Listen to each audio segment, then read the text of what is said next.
Hi all, my name is Jenny and I'm back today to do another video.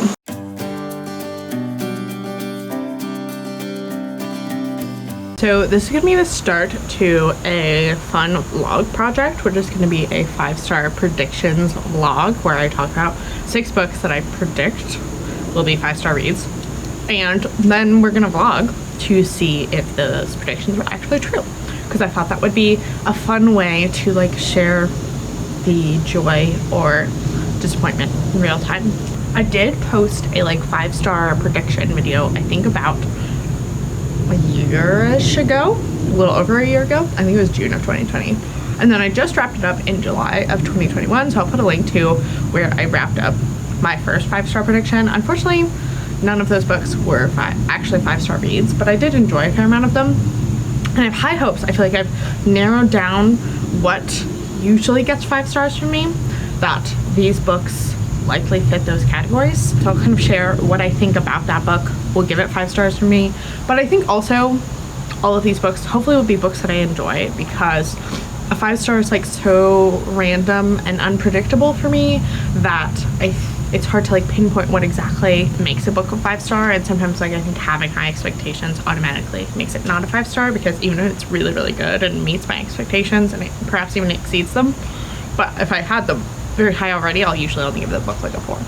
So that's kind of where we're at right now.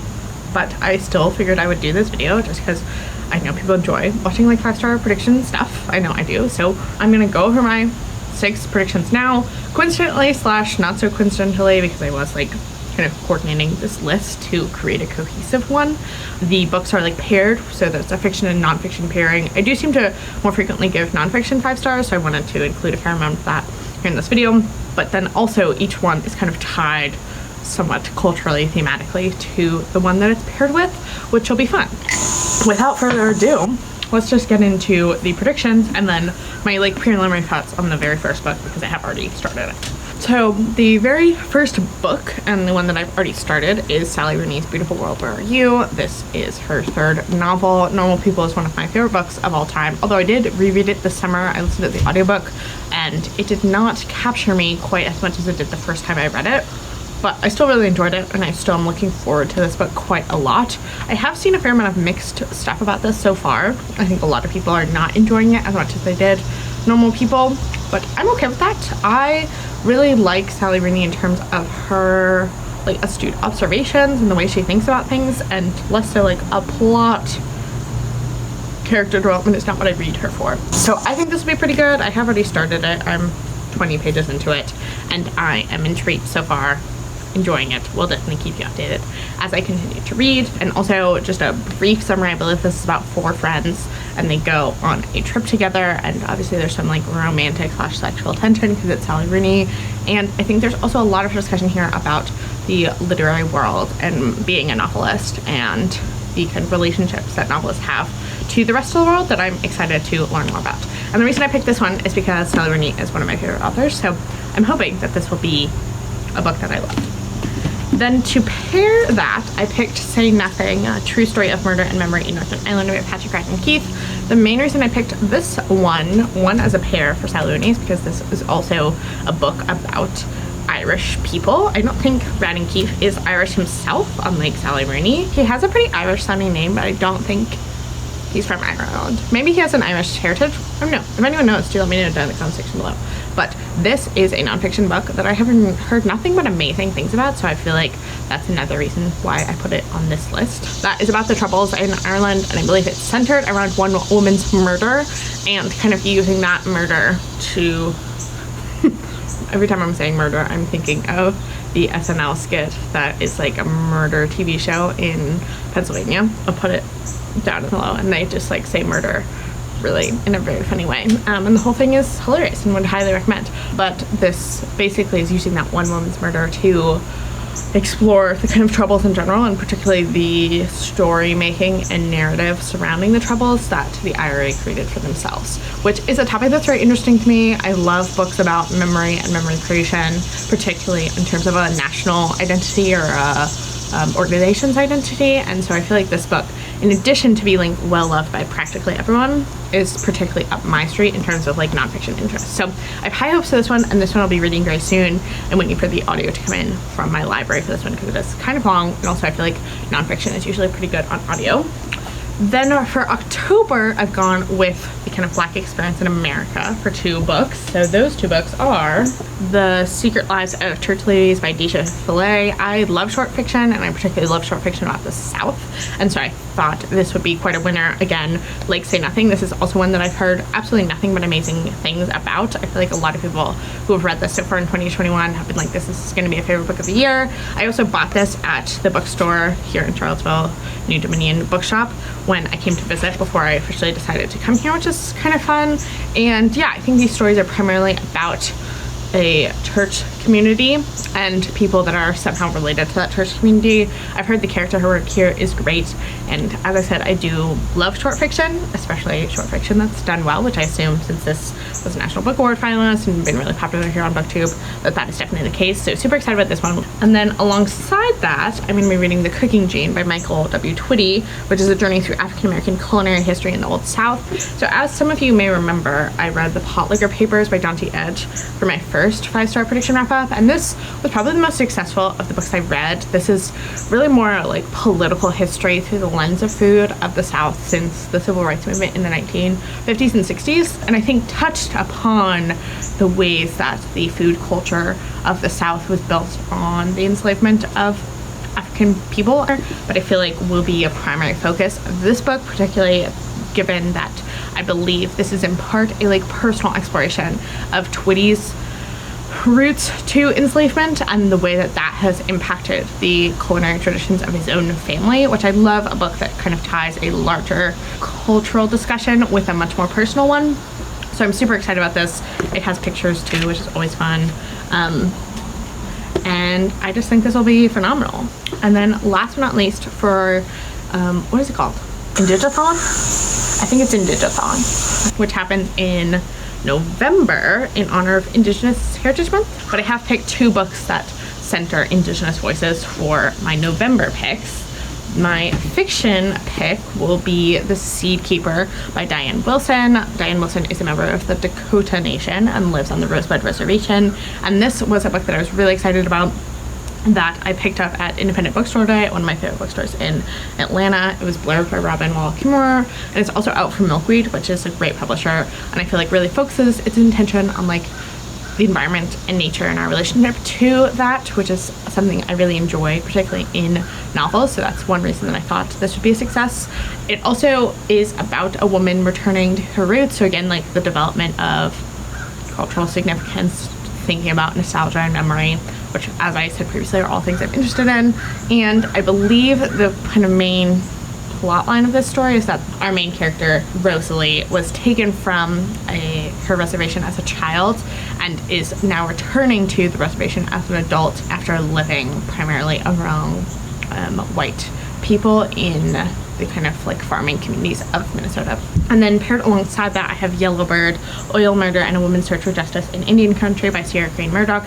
Murdoch herself is not an Indigenous woman, she's a white woman, but this story obviously features a reservation in North Dakota, and I believe primarily follows a woman by the name of Lisa Yellowbird, hence the name, who was in prison and then was released from prison in 2009, and her reservation and the surrounding area was being completely transformed by the oil boom that was happening in that time period, which stories about oil and fracking and the impacts it has on local communities is a topic that is of great interest to me, something I've always found fascinating, and I feel like that's a central tenet of this book. It also, I think, is somewhat of a true crime nonfiction book, which is always interesting, particularly if it's kind of meta in its like true crime-ness. So I am super excited about this one. I also, I got this at the same bookstore that I got The Seed Keeper at, which is Charis Books and More, which I've talked about previously. Does anyone else keep the bookmark that you get from that bookstore inside the book so that you're reminded where you got it when you actually pick up the book? Because I do that, and it's always a fun treat to find that bookmark in that book that I have forgotten about. So I actually pre-ordered the paperback copy, and then the bookstore emailed me saying like, oh, the book has been damaged, like, do you want us to go get a new one? And I was like, absolutely not. Like, there's no point in doing that. And so they were like, okay, thank you for like letting us know. And it's like a tiny bit of damage. Thank you for letting us know. We'll give you like a 10% off. And I was like, wow, that's so amazing. Thank you so much. And then I got to the bookstore and like picked up the book and was looking at the receipt and they gave me 20% off. So incredible. I love that. Love independent bookstores for like being there to support you in saving money. So yeah, those are the 6 books that I'll be reading during this vlog. As I said, I already started Beautiful World, Where Are You? I'll let you know how I'm feeling about it, probably around the halfway mark, and then when I finish. And yeah, I'm excited for you to come along on this journey with me.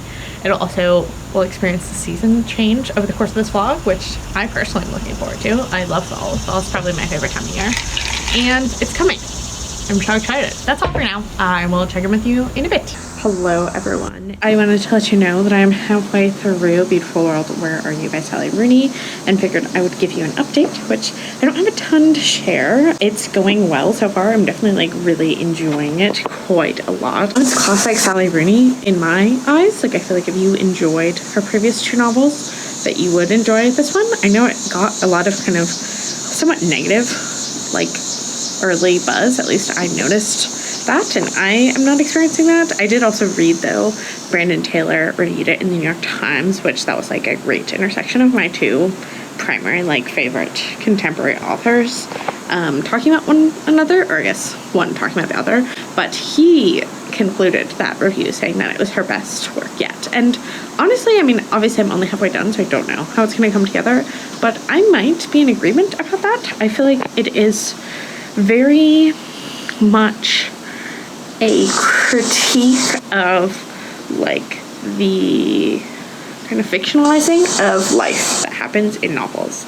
And so because of that, it's very boring. Like there's not a lot that is happening, which I think a lot of people took issue with, but I don't mind whatsoever. In fact, I find it more interesting to see people have conversations with one another and talk about things that feel very real to me. It also just like touches on topics that I also find interesting. Like I'm particularly finding the discussion surrounding religion and religiosity and like faith to be really fascinating as someone who's like, I call myself, you know, a Christian adjacent person. I mean, Ireland is a very, from what I understand, kind of indoctrinated in religion, particularly like Catholicism is a very large part of the culture there, even if people are not themselves like of the faith of Catholicism. And so I found that interesting as well. Just the discussions that people have that have grown up in a very Christian culture that are not necessarily Christian themselves, I think often have very interesting thoughts about Christianity. So that was an aside, but I'm finding that particularly interesting. But yeah, I really like the characters here. I particularly like Simon. He is one of the like love interests and he seems really wholesome and realistic to me. And I'm also finding their dynamic to the 2 friends dynamic to be really interesting and just kind of having a good time. It feels very like comforting to read it. I am enjoying it. I feel like I will probably give it 5 stars. I mean, will I give it 5 stars purely just because it's Sally Rooney and I love her? It's possible. But the cat is here. There he is. Hi, Morrison. I'll let him out in just a sec. So yeah, those are my thoughts. I'll let you know once I finish the book what my concluding thoughts are and if any of that has changed. I realized while watching Rick McDonnell's Sally Rooney review this morning that I never updated you on my thoughts on Beautiful World, Where Are You, which I finished like a week and a half ago. I did give this 5 stars, so kudos to me for correctly predicting that this would be a 5-star read. I enjoyed this one. Obviously, I gave it 5 stars. I think in large part I gave it 5 stars just because I love Sally Rooney and I love her brain, and reading this just kind of helped to solidify that for me. I do think that this was not like her most successful book. I would say I liked this one more than I liked Conversations with Friends, but less than I liked Normal People the first time I read it. But I feel like this one on a reread could be valuable. I think that is an interesting dichotomy, and the emails help to prove just like how thinking so existentially is not actually having an impact on how you like live your daily life for the most part. I also really loved the emails. It was gonna be like vaguely spoilery, but this book will have been out for like quite a while once this video goes out, so I'm not too worried about that. But I thought that they touched on things that I find also very interesting. I also thought that they really drove the kind of thematic messaging of this book forward, particularly in the discussion about like the Bronze Age and thinking about how people in like lost civilizations just like continued living. Like it's not like they were zonked out of the universe. And so thinking about how like people don't realize that they're like living through the fall of the Roman Empire, when like that's only in retrospect that we kind of attribute that name to this time period. For other people, it's just like their lives. And I think again, this like juxtaposition between these people's lives and this very existential conversation that they're having was really interesting to think about on a kind of more textual level between the two mediums of the novel. I also really liked Simon and Eileen. I am a sucker for like a friends who's been in love with you the whole time type of trope, and I think this one was done really well because both of them are feeling it, but obviously not realizing that the other one was feeling it, and they both had their reasons for that, which I thought was really engaging. I also, as it related to Simon, really liked the discussion. I think I mentioned this in my like check-in clip, but the discussion surrounding God and religion and like being a spiritual and religious person in the present day. And I will say that like a lot of my thoughts I think are kind of re-informed by Rick's video, so I'll definitely put a link to that down in the comment section below if you did not watch it when it first came out, which is now for me but months ago for you. I will say I didn't really like Felix as a character. I didn't find him to be that interesting to read about, or that he didn't really add a perspective that I thought was valuable. I think in part because he didn't feel very real to me. He definitely felt like the most kind of fictional character of the set of characters in here. I also found that the way that Alice responded to him and reacted to him and the choices she made because of that were not my favorite, and oftentimes I was really frustrated with Alice when she made a choice related to Felix that I didn't think was a good choice, and so that kind of whole part of the novel I didn't really love. But on the flip side, I did enjoy the way that the kind of friendship between Eileen and Alice was discussed, as I feel like it really captured a kind of entering or trying to define a new stage of one's friendship, particularly if you're like really, if you at one point were very close to one another and like lived together, you know, had a super deep bond, and how that bond changes naturally over time, I think is something that's explored here. Obviously it kind of comes to a pretty dramatic head during this novel, but I still really liked the way that they kind of are trying to navigate their friendship with one another and what it means to both of them and how much they're willing to give of one another, I think is really interesting. Yeah, overall, I really enjoyed this. I mean, it was a quick read too. I read it in like 4 days or something. Interesting, I didn't really mark up like the second half of the book, which I think I remember because once they all got together, I was less engaged with the story as I was when they were like living their separate lives. So I definitely still enjoyed this. I definitely will continue to read her novels. This definitely felt kind of aged up from Normal People and Conversations with Friends, which I enjoyed, but I think that the relationships here felt a bit more genuine and dealing with kind of different things while also still dealing with some of the previous problems. So yeah, I enjoyed it. I definitely will continue to read her. Glad that I was able to read it. Gave it 5 stars.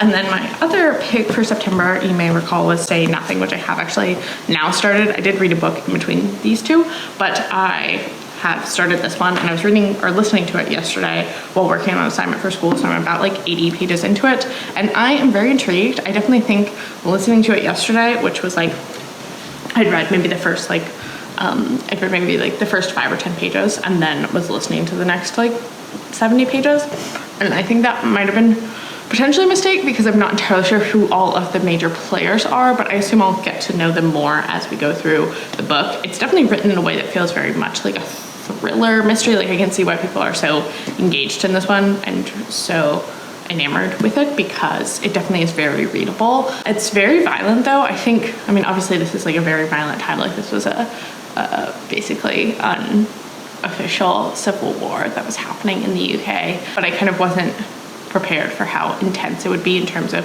the violence that's happening to people that are both involved in the fighting and also just like civilians. So that is interesting, but yeah, I'm very intrigued. I feel like I still am kind of, I don't have quite enough background on like what is the goal, like what was the goal of the IRA and this kind of period, but I think that'll probably be explored more. I also did like look on Wikipedia yesterday and try to just like orient myself a bit more because I truly know almost nothing about the Troubles. So I am hoping that this book alongside maybe some Wikipedia perusing will like help me better understand this whole conflict. But yeah, so I'm enjoying this. It's very well written, very readable. Hi everyone. So I thought I'd update you on Say Nothing because I'm over halfway done. I'm on page 228 and I think there's like 410-ish pages of the actual text.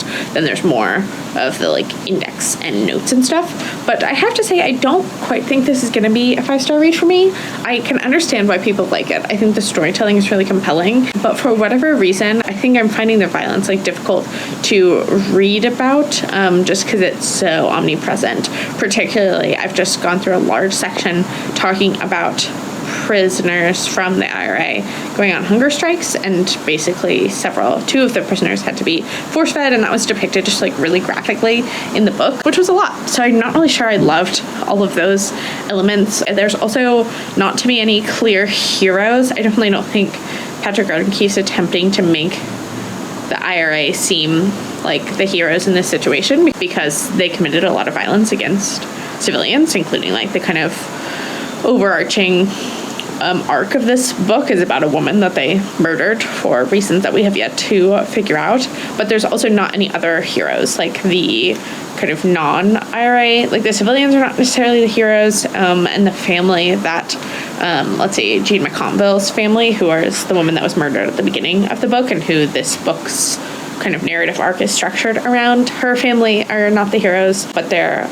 most definitely victims of the system that was kind of like in place at this time that helped to create the IRA and the kind of response that the conservative government had. And now kind of Margaret Thatcher is playing a role because we're into the 80s, and so she obviously is not the hero. So yeah, there's just no one that I feel like I can really root for in this book because I just can't justify the IRA's position, despite the fact that I understand where they're coming from politically, but the violence there, I just personally can't justify, and so it's difficult for me to feel connected and compelled by any one character that we've met so far in this book.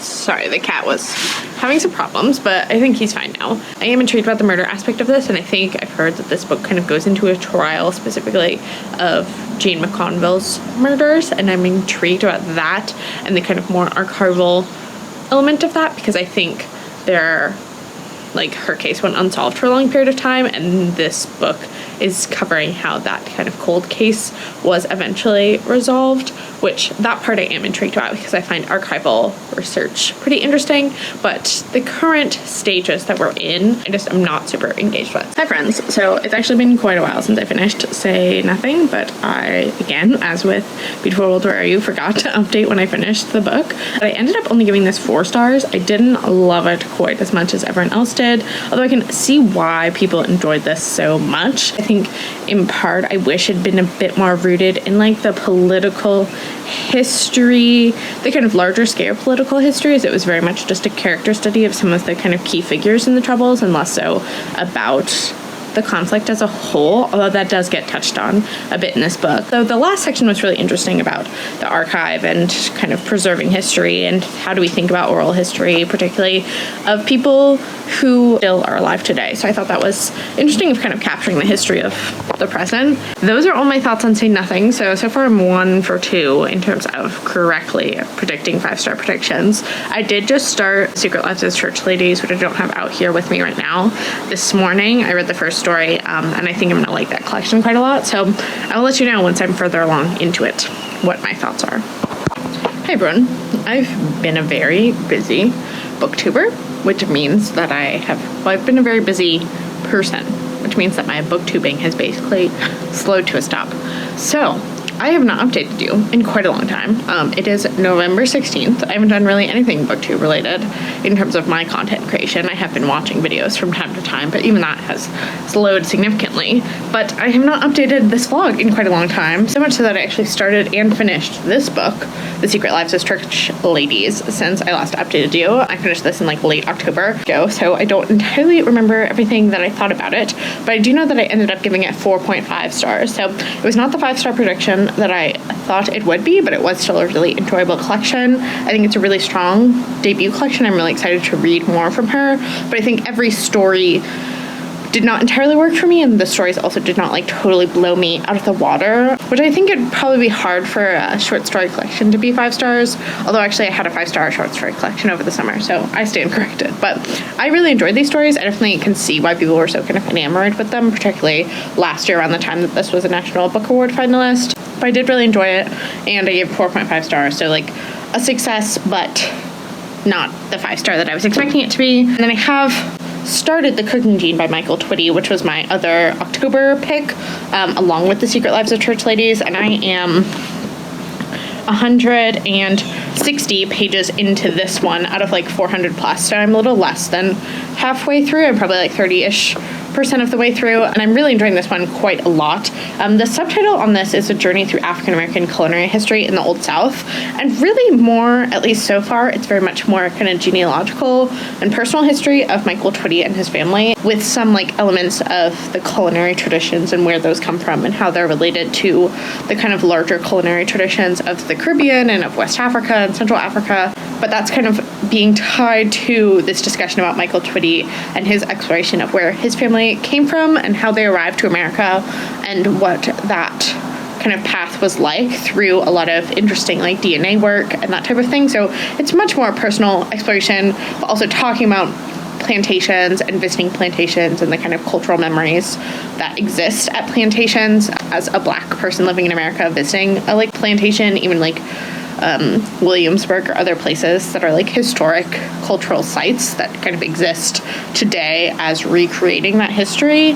And so I'm finding this book really interesting. I think it's also speaking very well to homegoing, so I feel like if you haven't yet read this book and you're interested in The Cooking Gene, they could be an interesting kind of pairing with one another, because this book is very much like a family saga as well, except it kind of moves forward through time, whereas obviously Michael Twitty is kind of focusing his attention on looking back in time from the present-ish day. I think this was published in 2017, so slightly past like the present of today, but still like looking through time to examine those family relationships and kind of the challenges of uncovering the history of families in America that trace their roots through slavery. And also this book has touched a lot on the kind of prevalence and predominance of white genes and white, particularly like white maternal and paternal, well, particularly paternal markers in African American DNA because of the prevalence of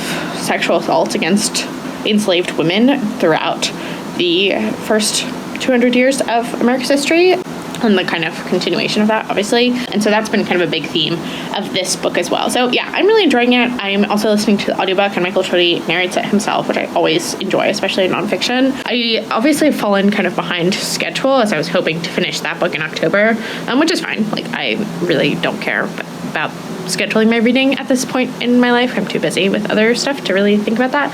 But I do want to get to both of these, which are technically my November picks, before the end of the year, which are Yellowbird and The Seed Keeper, which were both for like Indigiathon / Indigenous Heritage Month here in November. But as I said, it's already the 15th, no, it's the 16th of November, and I do still have quite a bit of this book to read, and also a book to read for my book club. So I think those probably will be December reads, but I'm hoping to finish them, as I said, before the end of the year, and therefore get this video up before the end of the year. So you will see if I have succeeded in that mission. In terms of general life updates, since I haven't been like logging, it's full on like late fall here. It's absolutely beautiful. I'll show you in just a sec, because it's just amazing sitting out here. It's also like in the 50s. It's started to definitely get colder and colder, which I like. I prefer the winter to the summer. I would say summer is probably my least favorite season. I was about to say holiday, but speaking of holidays, it's also like full on holiday season, getting in the holiday spirit already, which is good. I love Christmas music. I think I probably talked about that last year when I did Vlogmas. So I've already started listening to Christmas music at the middle of November.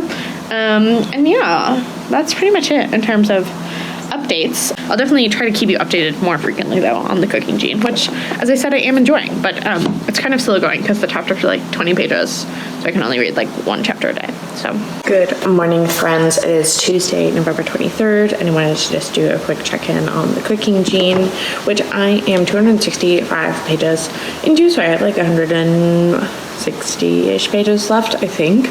But I am still really enjoying this. So we've kind of moved further into the past, and I think I've realized this book is kind of framed as moving backwards, as the first like several chapters were really much more about him and his immediate family and like growing up, and then we kind of moved more and more into like his parents' generation and then his grandparents' generation, and now we're like several generations back to kind of the early starts of slavery and how the kind of cash crops that came about, such as like rice and tobacco. We haven't talked a ton about cotton, but rice and tobacco were two big ones in his personal family, and we've kind of talked a lot about those ones and how the culinary and really the clear links between like the culinary traditions of like the Low Country, for example, which is the chapter that I just read about, and West African cuisine, and how we can see those kind of links through a number of different meals. I thought was really interesting, and definitely like the most interesting aspect of the book so far for me. It does touch a lot on kind of like genealogy. I think I said this previously, but like genealogy and genetic testing, which are things that I already kind of know a bit about, but those parts are less engaging to me. I mean, it is also just like really long, so I'm kind of getting to the point where I'm like ready to be done with it, but I do think this like second half or like last third will be more engaging for me, because this is the type of history that I am most interested in, and kind of like the further away we get from the modern day. So yeah, I just wanted to kind of check in about all of that. There was also something else that I wanted to mention. One thing that I thought was really engaging that this chapter talked about was the ways in which, even during the time of slavery in America, Black people were the predominant, like, you know, those who were engaging in like food markets and purchasing food and sharing recipes were predominantly all like Black people. And so there was this whole network, especially in like urban areas, like Charleston was the example in this book of the lights reflecting a pillow that's inside onto the balcony. But anyway, the like Black markets were really the place. I'll just read it because I'm not explaining very well. But Gullah Geechee people went in and out of these worlds. They certainly had their own lives along the slave street of the tidal river plantations and the sea islands, cultivating not only rice but sugarcane, sweet potato, corn, pumpkins, and supplementary garden crops. The food world belonged to them. According to Walter Edgar, Black people not only managed the cattle, tended urban and plantation gardens, and brought food to market on behalf of their slaveholders. They had an informal network of people who had truck gardens, kept hutches for poultry, trapped game, caught fish, and the market they created fed Charlestonians high and low. So really every facet of food culture from these urban centers was based in these networks that enslaved people made with one another, which I just thought was really interesting and thought-provoking. So I wanted to share that. It is the Tuesday before Thanksgiving. I have classes today, but then I don't have class until next Monday, and my family is coming, which is lovely, but I also work a lot. So, and I have a lot of schoolwork to do. So I am hoping that I will be able to finish this book over this little break, but at the same time, there's a lot going on, so it's probably not gonna happen. But yeah, so I will kind of continue to check in, definitely give you my final thoughts once I have them. Hi everyone, I wanted to come on because I've read 200 pages of this book, and I realized that I never updated you on that I even started it. So I'm going to talk about this, but first I have to talk about how I finished this book, which I also have not updated you on. And I actually finished this on Thanksgiving, which was very timely, but it's December 7th right now. It's Tuesday, December 7th, so it's been almost 2 weeks. A little less than since I finished this book, and I somehow have read like several other books in the meantime, and also my brain's been very full with other things like finals, end of semester stuff, and so I'll do my best to kind of remember the things I enjoyed about this book, but I did really enjoy it. I gave it 4.5 stars, which seems to be the common theme so far is that I've enjoyed all of these books except for Beautiful World. I gave that 5 stars, but this one I really enjoyed. I think the reason I knocked this one down a star was that it felt a bit repetitive at times, and also like my personal interests in what he was discussing were more so like the latter half of the book and the beginning part, while obviously very important for like him and his narrative, because it was primarily kind of talking about him and his lived experiences and his immediate family, like his parents and his grandparents. That part was just not quite as interesting for me, just because I'm not as kind of enamored with memoirs as I am with like history. But I really liked the second half of this book. I thought it was really strong. Also, I was particularly struck by the section where he's talking about when his ancestors probably first were brought to the American continent, which I thought was really powerful and interesting. So yeah, I would highly recommend this book if you've not already read it and you're interested in the history of enslavement in America, the history of cuisine, as well as like a personal memoir of like a really interesting dude. And this book's also really well written. I also listened to the audiobook of this one, as I have been with many books that I've read in the last several months, and I really liked the audiobook of this. He narrates it, Michael Twitty does, and it was really strong. Now to talk about Yellowbird, which, as I said, I'm about 200 pages into. I've been also listening to the audiobook of this one, and I had a big project for one of my classes that is now done officially today. So one of my 4 classes is done, which is exciting, but that project is a bit more, well, it was a design class, so it was like kind of making things in the Adobe Creative Suite and stuff. And so for some of the time when I wasn't like too stressed about it, I had to be kind of in the zone, and also not already listening to music. And then sometimes I'd be listening to this audiobook, and then also I've been listening to it a lot while I've been riding public transit recently, which I don't know why I wasn't doing that before. Like, this is the first book that I've really started listening to when I'm on public transit, and I'm on public transit a lot because I don't have a car.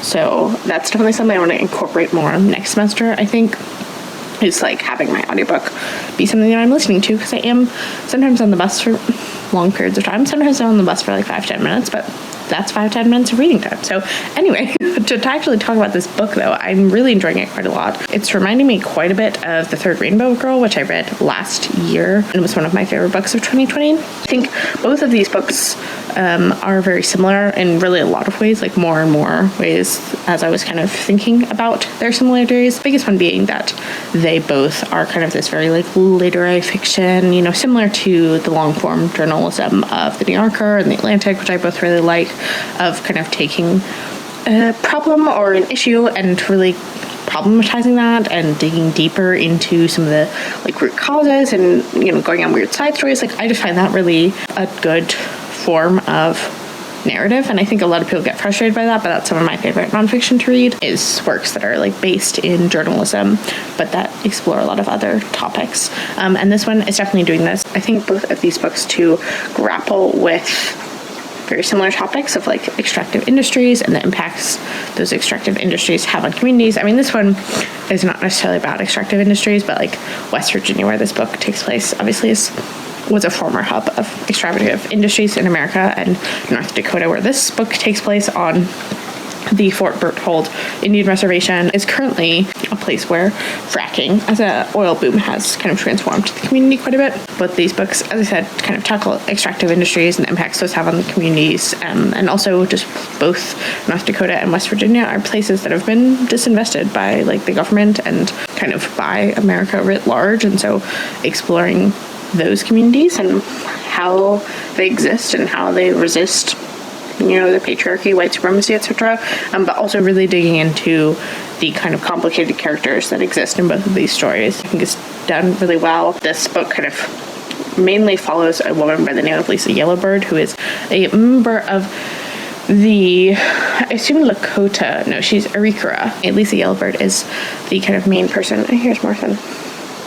He's getting all snuggles. And she became very interested in this disappearance of a young white man from the kind of man camp main camps of the oil boom, and so she's kind of investigating that along with his mother, but we're also looking at her kind of larger family dynamics and also the larger like tribal politics within the tribe, but also tribal politics in terms of like tribes with the federal government. So lots of interesting threads here. I'm finding really engaging.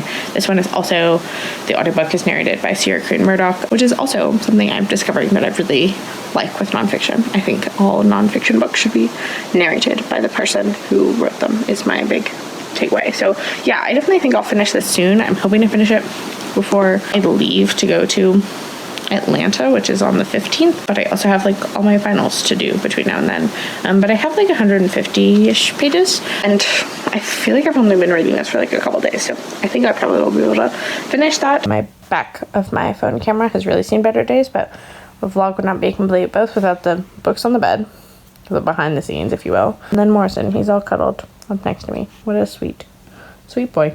Hello everyone, sorry for the less than ideal lighting. It just got dark outside, and so the lighting in my room's not great. But it is Sunday, December 12th, and I wanted to let you know that this morning at work I finished Yellowbird by Sierra Crane Murdoch. I was listening to this while packing online orders at work this morning, which was really nice.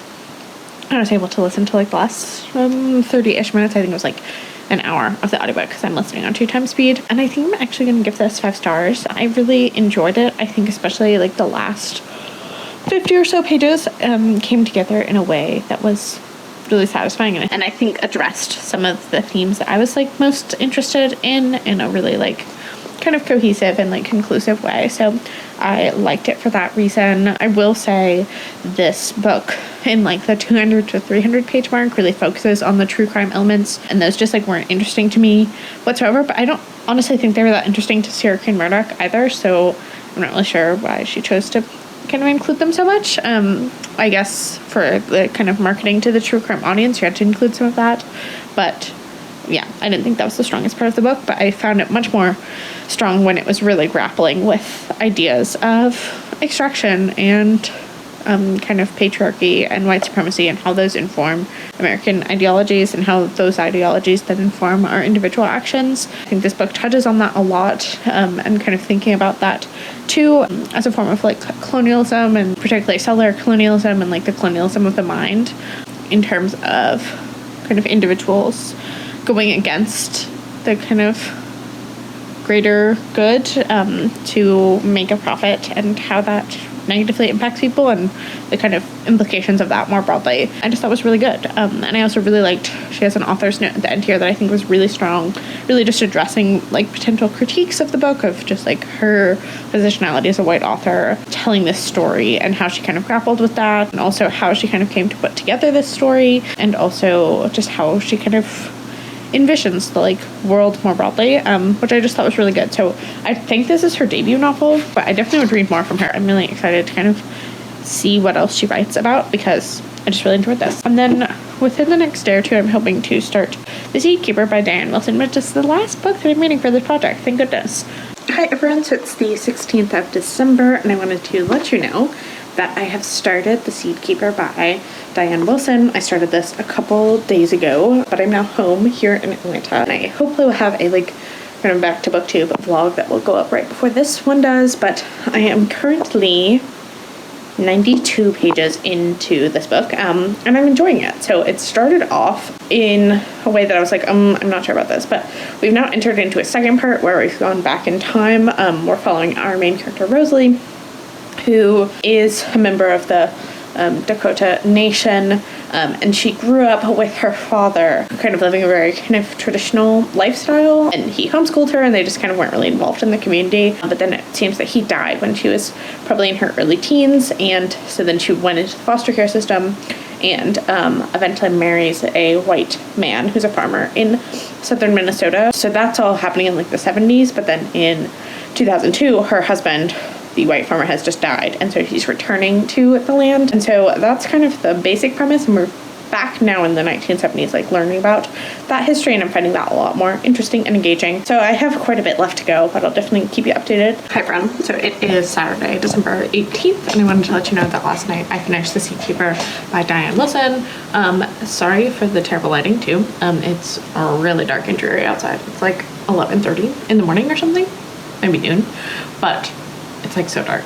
And now it's pouring down rain, so we love that. But I did finish this last night. I ended up giving it 4.5 stars, and I think that was just in part because sometimes I wanted it to be a little more nuanced than it was. I'm not entirely sure how well this will stick with me, but nevertheless, I really enjoyed it quite a lot. I think it was a really important history. Like, as someone who's lived in Minnesota in the past, I knew almost nothing about the history of Indigenous people there, and so it was really interesting to learn that history, and particularly about ways that the Dakota were just mistreated by the Minnesota government and the federal government was really interesting. And I really liked how the personal history of our main character Rosalie was kind of informed and impacted by that larger kind of cultural history. I thought that was really well done. The language in here was also like really beautiful, but still very readable. This book was just kind of, I don't know, it was pretty compulsively readable for like a literary fiction book, I found. I got through it really quickly, but then again, this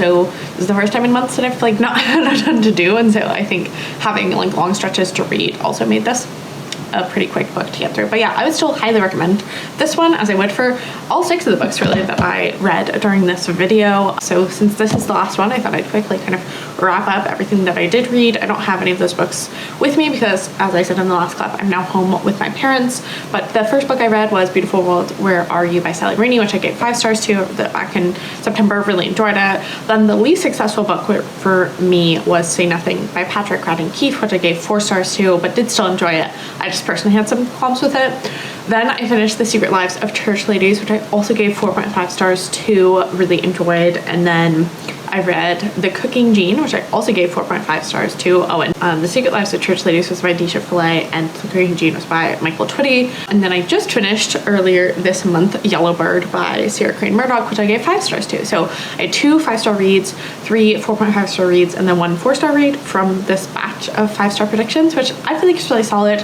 As I said at the very beginning of this video, I do feel like me giving out 5 stars is pretty random and sporadic, so an overall very successful reading experience I would say is a win, even if not all of them got 5 stars, just because I don't think that was really going to happen. And I honestly think a 4.5 star for me is more common because that's a book that's like really successful, really enjoyable, but there was not like a greater pull, like emotional pull or a really insightful pull for me that really exceeded my expectations, which I think is what a 5-star has to do. So that's gonna wrap up this video. Thank you so much for coming along with this whole, unintentionally long, like semester long video. I'm really excited to share this now that I've been working on it for months and months. And do check out other videos that I'll be posting around this December time. I'm hoping to post several videos. I have lots of plans for this kind of winter break and kind of reincorporating booktube back into my life, at least for as long as I'm able. So yeah, thank you so much for watching. As always, if you're new to my channel, be sure to stick around and subscribe. I don't know how to end videos anymore because it's been too long, but also if you've read any of these 6 books and want to talk to me about them, please do down in the comment section below. I'd love to hear your thoughts on any of these 6 books. If you had similar viewpoints, different viewpoints, just let me know down in the comment section below. So I think that's everything. I hope you're having a great rest of your day whenever you watch this, and I will talk to you next time.